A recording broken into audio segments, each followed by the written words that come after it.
What's going on, everybody, and welcome back to the Cincinnati Reds franchise here on MLB The Show 23.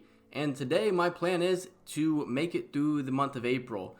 Initially, when I sat down to record this gameplay and this episode, I planned on wanting this to be a pretty quick episode in which we could get through this month of April pretty quickly in an episode that would only take about 18 to 20 minutes.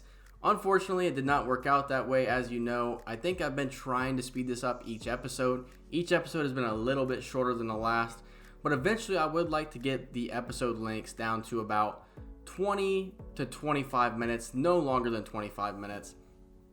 But we're doing some simulating here. As you can see, we lost this one against the Braves, as the Braves are a really tough team to play in this game. Lodolo goes 5 2/3 with 3 earned and only 2 strikeouts in that game.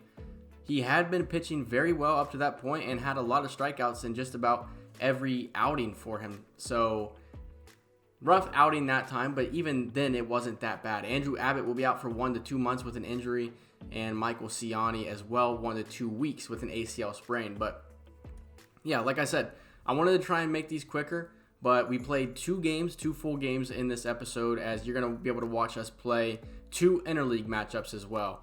As you see, Graham Ashcraft in a game against the Phillies goes off for 7 innings pitched, 1 earned, and 6 strikeouts, and a 4-0 loss for us. So that's interesting. Our bullpen continues to struggle, and Alexis Diaz is really the main focus of that bullpen because he's our highest rated guy, and he is really struggling to get the job done for us up to this point.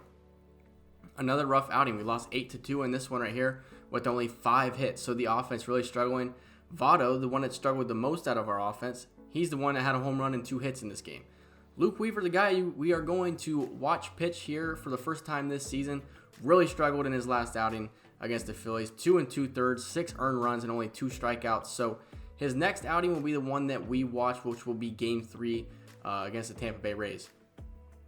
Couple injuries here. I'm thinking, do I need to knock down the injury slider? If there's anybody who is watching this and wants to tell me what I should do you guys think that I should knock down the simulation injury slider down back to just normal default 5?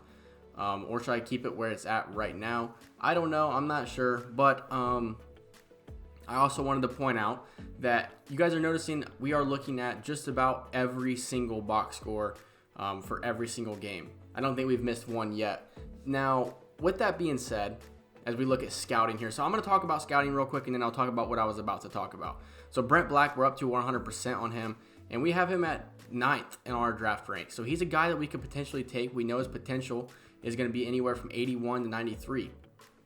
Then you got Felipe Beltran here. I messed up big time with him because I accidentally scouted him using my scout that is not good at scouting position players. I wasn't even thinking when I did it. And therefore, Felipe Beltran, he will be scouted to 100% throughout this episode, but he was scouted by the wrong scout the entire time. So we don't know if his final scouting grade is 100% accurate or not. It's probably going to be the farthest from accurate that we would have gotten with our other 2 scouts, Russo and Murillo. So I did want to bring that up, but I'm going to stick with the strategy of just scouting positions, and the East region and international regions seem to be the regions that have the best players. So we're going to keep scouting the positions of left field, center field, right field, and first base, and starting pitching, and see what we can come up with and see if we can draft the right players, because those are the positions that I want to focus on the most, is outfield, first base, and pitcher. And if we can get a couple extra guys scouted at different positions, then we'll do that, and I think that could work out for us. But going back to what I was saying before we came across scouting, you notice that we're looking at every single box score for every single game. That will stop in the month of May and moving forward. I think at that point we'd be about at 30 games on the season, and I think that you would have been familiarized with this team and who the best players are on this team. We'll look at the box score if it's like a complete game shutout or we go off for like 14 runs. But in a 3-2 loss, we're not going to look at the box score. We need to get through this quicker. And to be honest with you, looking at the box score is what takes the longest. Chase Petty with an injury down at AA, so he'll be out for 2 to 3 months. He's a guy I had to actually add from the player vault to the roster because he wasn't on the default game for whatever reason. But like I said, we're going to stop looking at box scores so much once we hit the month of May, because at that point we're about 30 games into the season. There's really no reason to continue looking at box scores. We'll just move quicker, and that way the episodes can be at that 20 to 25 minute threshold, maybe even shorter sometimes, and we can move through this season and get ready for the draft. And this, like I said, this season will probably be about 12 or 13 episodes long, and each season moving forward will be just about that long. We still got some more to talk about here before we get into actual gameplay. We're looking at the lineup, and we're kind of getting a sneak peek. I like showing the stats this way. The reason I like showing the stats this way is because you can see everything for each player. You don't have to kind of line it up and go across. Obviously, it's going to be missing some things like your OPS, your slugging percentage, your WAR, but you can also look at that just by hitting triangle or Y if you're on Xbox like me. But looking at the lineup here, I've noticed that we need to do something different. Jake Fraley injured, so he won't be able to get in the starting lineup yet. But Spencer Steer's batting .260 this season. We need to get him involved. Kurt Casale really hasn't had that many at-bats, but he does certain things well. Like he has really good power against left-handed pitching. Stuart Fairchild has batted .267, so I think it's just about time that we get him some playing time as well.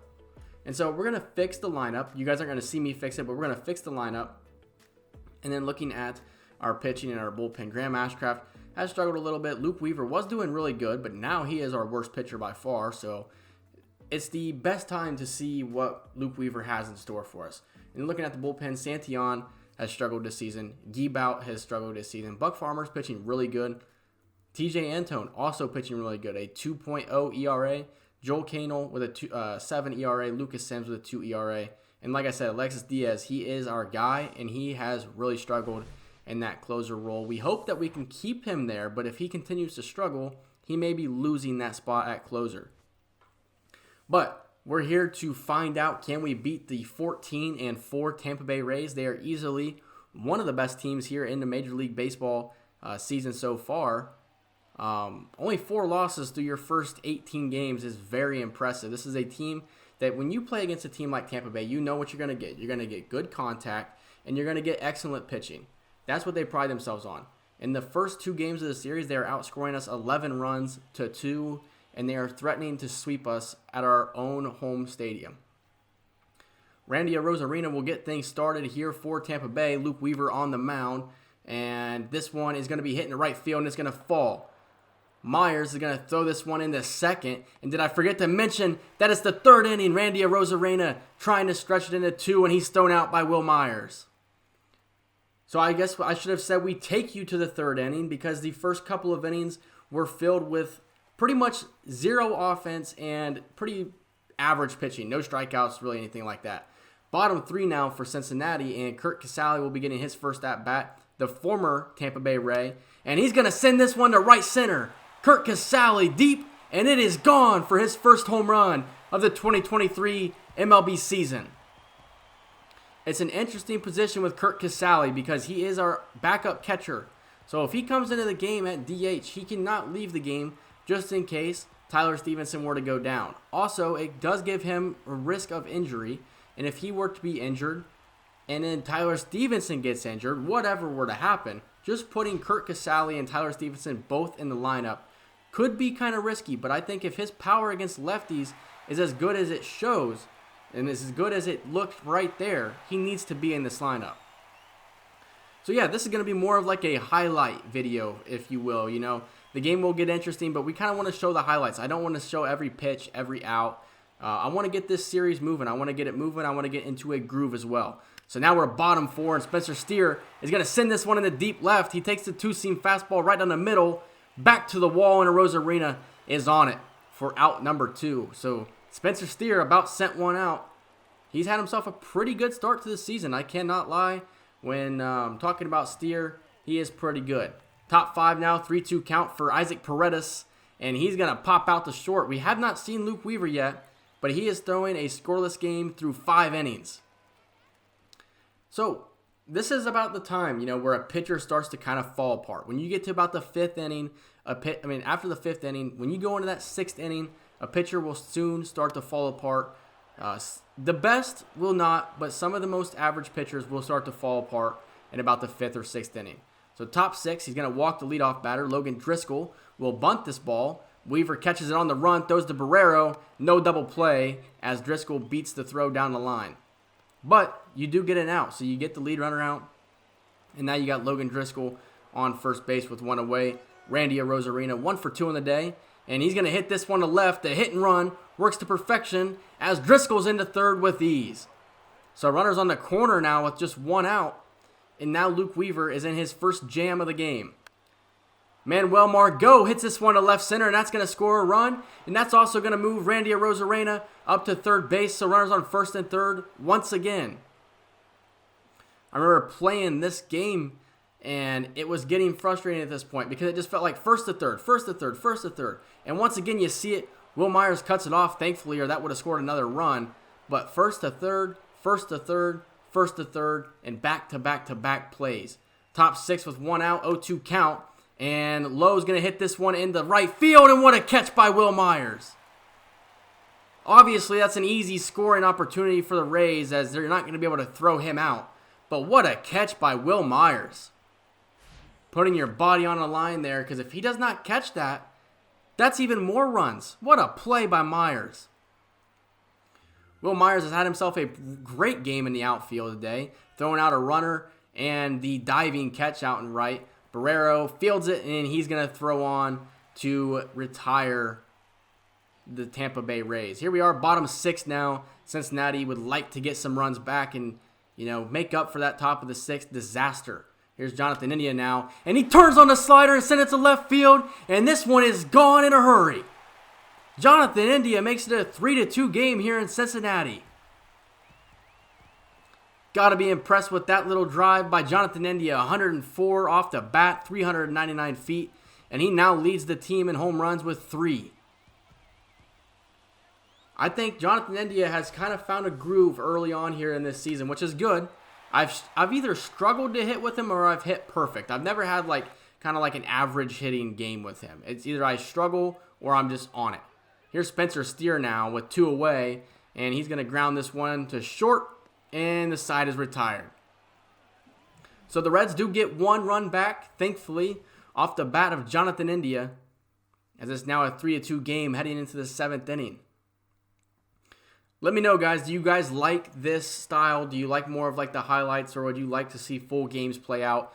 The highlights, I can even make these quicker. The highlights make the episodes go by faster, and I can edit these faster and get better and more videos out in a better time frame. Here's Paredes as he's going to hit this one up the middle, the hit and run once again. So that's the second time that we've seen Tampa Bay use the hit and run, and it has worked to perfection for them today. Ian Gibaut is the pitcher on the mound, by the way. 1-0 count, and Jose Siri is going to take third. 99 speed, and Tyler Stevenson couldn't even get a throwaway because of the speed. And surprisingly, that is only Siri's first stolen base of the season. Here's Francisco Mejia, and he hits this one in the shallow center, and nobody is getting there. And Friedel is taking his time getting the ball in. What is going on? I was super frustrated playing this game right here because it felt like, one, why didn't our shortstop try to catch that ball in center field? And then why was Friedel just moving slow? And then this right here was just even worse. I don't know what I was doing. So Barrero just takes a terrible route to the ball. I don't know what happened. My fielding has been really off in this episode in particular. You're going to be able to see that my fielding is just off. I do cut out a couple of them, especially later on in the episode when I'll talk about it.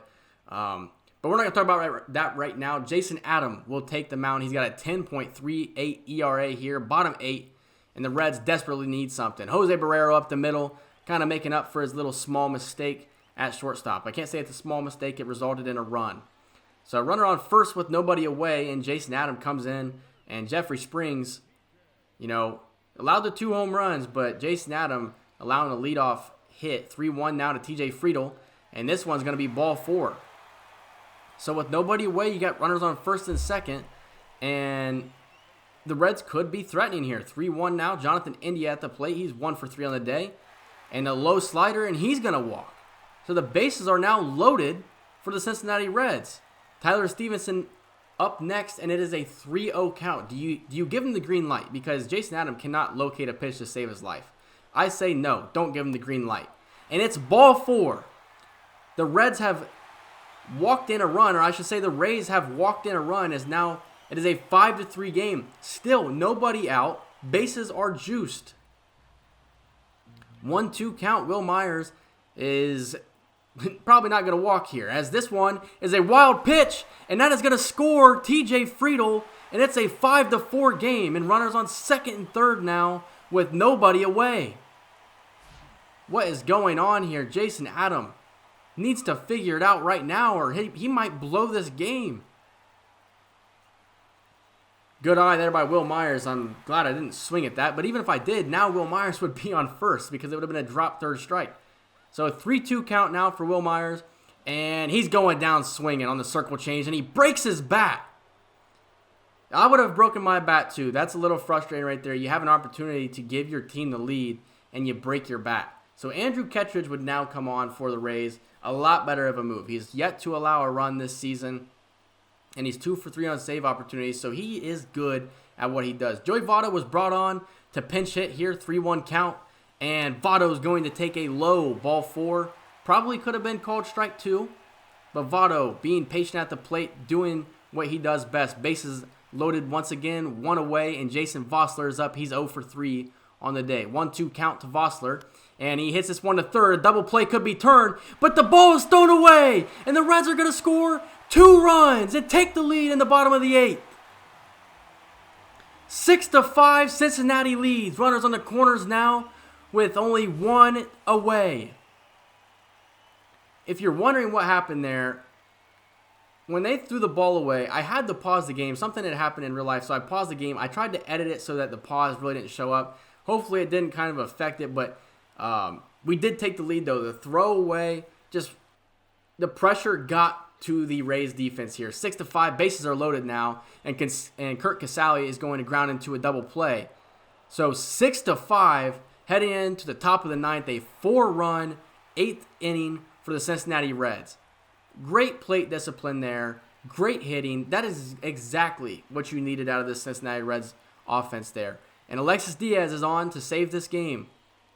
He's 2 for 3 in save opportunities this year. He has a 5.06 ERA.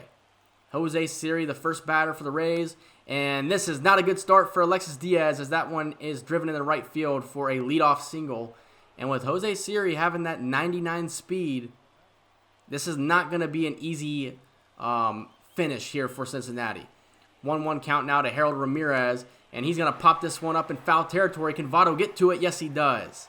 1 away for Cincinnati, and they are 2 outs away from avoiding the sweep by the Tampa Bay Rays. Francisco Mejia, the batter now, 2-1 count, and Mejia is going to hit this one in the shallow right center. Friedl camping underneath of it, and that'll be 2 away, and Jose Siri doesn't have the guts to try and tag on that one. That would be one of the craziest plays if he decided to tag there. But 2 away, Jose Siri on first, a chance to win this game. Logan Driscoll, the batter, and he's going to drive this one into left field. Get down. It does get down as Fairchild gets the ball in quickly. But now, any type of hit is going to score Jose Siri. He's got 99 speed. You're not throwing him out. First major league hit for Logan Driscoll, by the way, but now you can't afford a base hit. You can't afford anything into the outfield. 2-1 count to Rosarena, and Fairchild played the ball poorly, but he gets there in time to make the catch. It was a line shot, and it looked like Fairchild didn't know where the ball was at for a second, kind of stepped back and kind of lost the ball, but eventually found it. And the Cincinnati Reds are going to win this game 6-5 and avoid the sweep. Alexis Diaz allowed 2 base runners there in that save, but maybe if he can continue to get better here, it will help him out a little bit. What my plan is even if we don't have save opportunities, I want to bring him in just to give him more innings and see if that can help with his, his confidence. That's what my plan is moving forward. And like I said, we're going to look at the box score for the rest of the games, but once we hit May, we are no longer going to be looking at every single box score. Kevin Newman goes yard in this game with 11 hits as we beat the Pittsburgh Pirates 7-1, and now we are 10-11 on the season. Hunter Green pitching very well here early on in this season as well. Bottom of the 9th, nobody out, and the Pirates with an opportunity to win, and they are going to win this game Tony Santillan was injured in this one. He's kind of been injured all season, it feels like. And he's pitched really well when I pitch with him, but in simulation, he's kind of struggled to pitch. That's for sure. Nick Lodolo goes 5 innings, 2 earned, 5 strikeouts to move his ERA to 2.70, so really good. And now we're back to scouting, and you can see Felipe Beltran was fully scouted, but because I did it with the wrong scout, does that affect Felipe Beltran and what his true ratings are? So now, if he's on the board and it's our turn to select, could it be a risk, to take him? That's something that we'll talk about as we get closer to the draft. But now you guys see my philosophy. I'm going starting pitching, center field, left fielder, and I'm just scouting that position in specific regions. And let's see what that does for us. Now, if we get to like week 7, week 8, and we still don't know a lot about more people, then we'll start to narrow it down and start scouting individual players. But for now, we're going to go with that and see how it does for us. Also, Jake Fraley and Nick Senzel have been added to the trade block. Nick Senzel probably won't be traded, but Jake Fraley could be traded. And in return, I'd like to bring in like a center fielder. I do have somebody in mind, but I'm not going to bring it up yet because I don't want to spoil it. And we'll just have to see how it plays out. But I do have somebody in mind that I would like to trade for and put together a realistic package for. But yeah, let's talk about the scouting real quick. One more thing before we get into the next game. But for scouting, we'll talk about it as we get closer to the draft. I would like to live stream the entire All-Star break and the draft and just kind of live stream that and have some fun with it, and we'll do a live draft. So, but that's something you're going to have to think about is, Felipe Beltran, he has really good power numbers. I'll tell you that right now. But if it gets to draft day and he's available for our number 6 draft position, we have to really think about, is his potential what it could be, or is it worse because we didn't have the best scout him? So he's kind of like a shot in the dark, really. But I do like his hitting attributes, and I think that if his hitting attributes were on par, then he's a guy that I would really like. But there's some other prospects that I'm also really interested in, so it's going to be really fun to see, who we end up taking. I hope you guys are reading these box scores yourself. I can't talk about every single box score and what happened every game, but I will tell you, Hunter Green goes 8 innings, no earned, and 5 strikeouts in his last outing against the Texas Rangers. So really good outing for him. And then in this game right here, it's going to pop up something, but Nick Lodolo has his best game of the season coming up here. He would go 9 innings, complete game shutout. We would win the game 5-0. I wanted to jump in, but I just wanted to kind of get through this here. We had 4 hits, but scored 5 runs. It's because we walked a lot in this game. Tyler Stevenson had a homer, but Lodolo, 8 Ks, 9 innings pitched, no earned, 3 base on balls, and only allowed 4 hits. What a game for him. Tyler Stevenson did have a hitting streak going on here in this one against the A's, but we would simulate it and the hitting streak would end. I think that this franchise could get interesting here in what we decide to do. And as if you look, we are now 14-14. Could we potentially be a playoff team? Do we want to finish this season, in a couple episodes, or do we want to keep going because we could be a playoff team potentially? Do we want to make moves? I don't know, but I wouldn't get our hopes up too high. We're a team we've started off the first month of baseball, and we're playing pretty good. So we're not playing bad, but I think that there's specific parts that we're struggling. You see Alexis Diaz now had another a blown save. He allowed 2 earned. Luckily, we won the game, but it's just not looking good for Diaz at the moment. He's really struggling. But we're going to see Luke Weaver. He's got a 4.44 ERA, and that's who we're going to see in this game here. Ken Waldichuk will be on the mound for Oakland. Actually, no, we're not going to see Luke Weaver. I forgot that I did this. I switched it so that we could see Luis Cessa. They both had 100% energy, so... but let's talk about Marco Bautista real quick before we get back to that. He is a prospect now. We are 46% scouted on him, and he's got 80 to 99 potential. His overall is going to be low to start.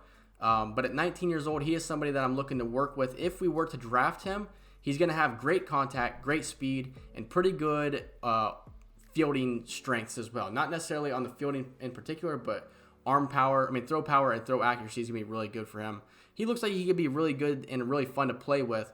But we'll have to get him up to 100% scouted to know for sure. But yeah, Luis Cessa will get the start. They both had 100% stamina. I just swapped them because we've seen every pitcher except for Cessa up to this point. So that's what we're going to get into here. Luis Cessa is going to be on the mound as we're going to take on the Oakland Athletics and attempt to sweep them on the road. This may be the last time that we play in the Oakland Coliseum in this franchise. I don't know that I'll, give them another stadium, but if there's some pretty cool ones in the stadium vault made by other people, then maybe I could assign the Athletics one of those stadiums moving forward, because I think in real life, the A's time at the Oakland Coliseum is coming to an end, and I think their time as the Oakland Athletics is also soon to be coming to an end. So we have outscored them 12-6 in the first 2 games. Luis Cessa's numbers on the year: 3.33 ERA, 1-2 record. He's pitched 24.1 innings, 8 walks, 17 strikeouts on the season. And here we are, Ramon Laureano, bottom 2 away, and he goes down swinging. So Cessa gets his first strikeout of the game. I will tell you right now as well, this highlight show or video right here will be shorter than the one against the Rays. This was kind of very limited offense by both teams in this one. So Cessa gets the swing and miss, and he's got his second strikeout of the day. 2 away. Jace Peterson 1 for 1 already on the day, and he's going to send this one into left center, and Fairchild will get to it to limit Jace Peterson to just a single. Jace Peterson, we couldn't stop him in this game. I think he went 3 for 4 potentially, and he was just way too good. Cal Stevenson up next, 0-2 count. And he's going to send this one down the line. If it's fair, it might score a run. And it is fair. And Jace Peterson is going to be rounding third, and he's going to score with these. Fairchild gets it in. Cal Stevenson with a 2-out RBI double to give the A's a 1-0 lead here in the bottom of the third. Jesus Aguilar now the hitter, batting .265 on the season. And he sends this one in the left field. Here's the throw by Fairchild. And Stevenson will score and make it a 2-0 game here in the third inning. The Oakland Athletics have found the bats here in the third inning. Cincinnati still has yet to find the bats.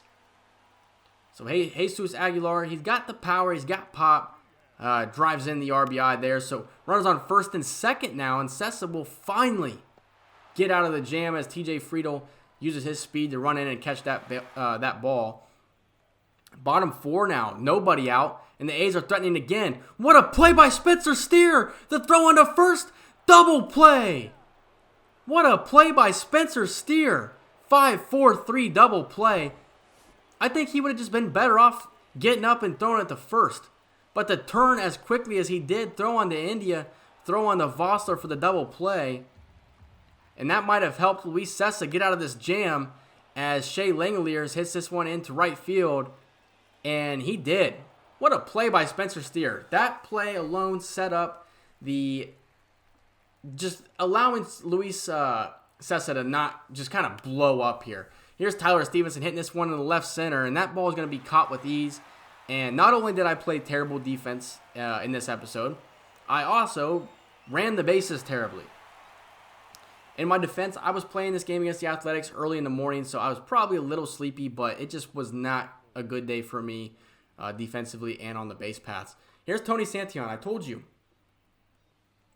He struggles in simulation, but when I'm pitching with him, he is lights out. Strike 3 to Ramon Laureano, 1 away. He would walk a batter, but Shea Langeliers would also watch for strike 3. So 2 strikeouts. Jace Peterson, strike 3. Shea Langeliers, I should say. Cal Stevenson up now in the bottom of the 8th, strike 3, 4 strikeouts. He's gotten 4 outs, and they've all been strikeouts. Make that 5 outs, and they've all been strikeouts. Seth Brown now to the plate. Strikeout for Tony Santillan. He gets 6 outs, and they're all strikeouts.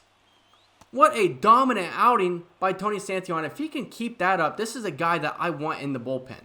But if he struggles in simulation, then we're in a kind of a crazy predicament that I don't want to be in. Tyler Stevenson would ground into a double play, so that would put us down to our last out. I guess the one bright spot of this game was the fact that Tony Santillan pitched amazing in relief. Luis Cessa would go 6 innings of good work. That's a 3 ERA on the game. But the Athletics would win this game 2-0. We're shut out, and the offense went cold in this one. The bats went cold, and that's kind of been the story of the second part of this early season, is the bats have now gone cold and the pitching has improved. Early on, the pitching struggled, the bats were good. Now, the bats are struggling and the pitching is starting to get good. if we can kind of bring it all together, this team is in a good position in the future. If we can bring it together, we got bright spots on the pitching and on the offense. One of those few bright spots is Elly De La Cruz. He's batting .250 down at AAA. I wanted to get one game with him, and not a lot happened in this game. I'll be honest. 3-0 count to Elly De La Cruz, and he's going to get hit by the pitch. So was Perdomo, the pitcher for Indianapolis, did he know I was coming down to watch De La Cruz, and that's why he plunked him? Here's De La Cruz in his second at-bat of the game, and he would ground out to third. I played a lot of defense with De La Cruz in this game, but like I said, my fielding was off, and I made a lot of errors, and I hope that it doesn't affect his ratings, because it was really bad, and I did not do him justice at all. So 1-2 count, 2 away for De La Cruz, and he's going to send this one to deep left field. Could it get out? No, it's caught at the wall. De La Cruz, we've seen him on the right side of the plate the entire game so far. But I'm excited to get him up at the major league level. But if he's batting .250, do we need to necessarily rush him? I don't know. So here's De La Cruz again for his fourth at-bat, and he's going to line this one out to second for an 0-for-3 game at the plate. So unfortunately, we didn't get the highlights we wanted to see, but I wanted to give you guys a sneak peek of what's going on with De La Cruz down at the AAA level. I will be honest, my plan for the next episode was to potentially bring him up and allow him to get his MLB debut in the next episode. I'm going to give him one more series at AAA. So the series at AAA are 6-game series. I'm going to give him 6 more games at AAA, and if he can somehow find a way to pick that average up and play a little bit better in the next 6 games, then he will be making his MLB debut in the next episode against the New York Mets on May 9th. But if he continues to struggle in the next series and that average continues to decline, then he will be staying at AAA until he can figure it out. I hope that we can get him up, and I hope that we can see the MLB debut of Elly De La Cruz soon. But you're going to have to wait to the next episode to see if that will become a reality.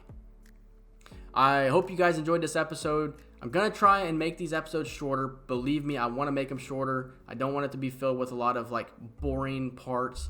So next episode, look for that to be the one that's 20-25 minutes long. I hope at least. But I hope you guys enjoyed this video. If you did, leave a like, comment, subscribe, and I will see you guys in the next Cincinnati Reds franchise video. See ya.